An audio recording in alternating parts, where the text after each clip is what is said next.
ఐరాస general assembly సమావేశాల్లో జమ్మూ కాశ్మీర్ అంశాన్ని పాకిస్తాన్ ప్రస్తావించడాన్ని భారత్ తీవ్రంగా ఖండించింది.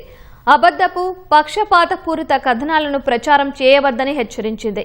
ఈ మేరకు ఐరాసలోని భారత శాశ్వత ప్రతినిధి పర్వతనేని హరీష్ పాక్కు గట్టిగా కౌంటర్ ఇచ్చారు. జమ్మూ కాశ్మీర్కు సంబంధించిన అన్ని విషయాలు పూర్తిగా భారత్లోని అంతర్గత వ్యవహారాలు అని స్పష్టం చేశారు. ఆ కేంద్రపాలిత ప్రాంతం ఎప్పటికీ భారత్లో అంతర్భాగంగానే ఉంటుందని తేల్చి చెప్పారు. దీనికి విరుద్ధంగా చేసే ఎలాంటి వాదనలైనా ఆధారరహితమైనవి, చారిత్రక వాస్తవాలకు విరుద్ధమైనవి అంటూ హరీష్ కొట్టిపారేశారు. పాక్ చేసే అబద్దపు ప్రచారాలు ఈ ప్రాథమిక వాస్తవాన్ని మార్చలేవని చెప్పారు.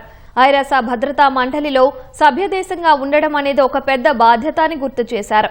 పాక్ తన విభజన రాజకీయ ప్రయోజనాల కోసం ఇలాంటి ప్రతిష్టాత్మకమైన వేదికలను దుర్వినియోగం చేయడం అలవాటుగా మార్చుకుందని మండిపడ్డారు. అటు భద్రతా మండలిలో తాత్కాలిక సభ్యదేశంగా పాక్ 2 ఏళ్ల పదవీకాలం ఈ ఏడాది ముగియనుంది.